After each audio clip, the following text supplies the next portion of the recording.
Sziasztok! Ma a ló testájait szeretném nektek bemutatni sanzonon. Tartsatok velünk! A fejnek a részei a homlok, az orrhát, az orrlyukak, felső ajak, alsó ajak, itt alul látjátok az áldudor, a pofát, ez itt a szemdomb, ahol elhelyezkedik a szem, itt a szemdomb felett helyezkedik el a vakszem, ami rágásnál folyamatosan pulzál, ez az a része a lónak, ahol nem védi csont az agyát. Ezen kívül vannak a fülek, az üstök és a tarkó. A nyaknak a részei felül a sörény él, amiből kinő a sörény, aztán itt láthatjátok, van egy kis bevágás, ez az úgynevezett torkolati viszérbarázda. Amikor a ló például vénás injekciót kap az állatorvostól, akkor ide kell beadnia neki az injekciót, hogy megtalálja a vénáját. Ezen kívül még a nyaknak a része pedig a torok él.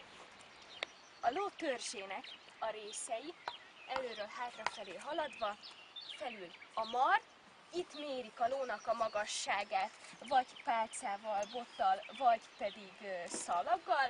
Elől helyezkedik el a lónak a szügye, aztán hátrafelé felül a gerincoszlop, a lónak a háta, ami a farban végződik. A farnak az oldalsó részén, és főleg a sovány lovaknál nagyon kiszokott állni a lónak a külső csípő szeglete.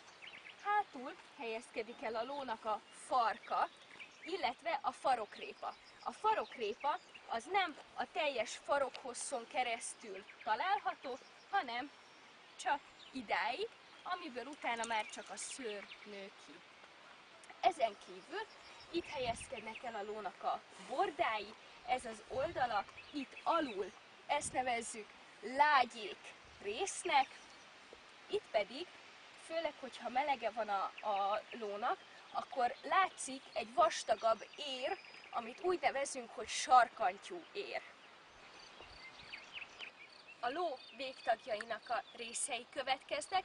Az előső végtagnak a részei először, ezt nevezik válszögnek, fölötte helyezkedik el a lónak a lapockája, itt hátul pedig a lónak a könyöke.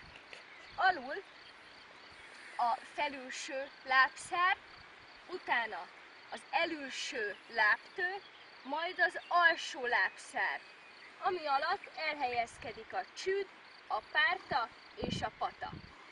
A csüd mögött található az úgynevezett bokaszőr, ami azért van, hogy a rondább, csapadékosabb időben a koszos nedvességet elvezesse a ló érzékeny bőrétől.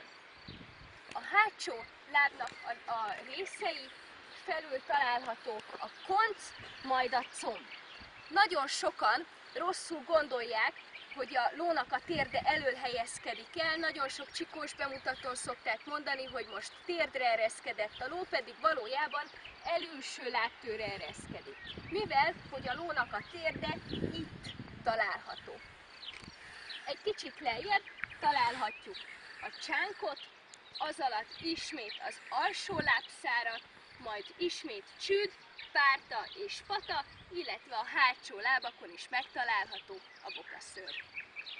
Köszönöm, hogy figyeltetek, remélem ma is hasznos információval szolgáltam. Tartsatok velünk legközelebb is. Sziasztok!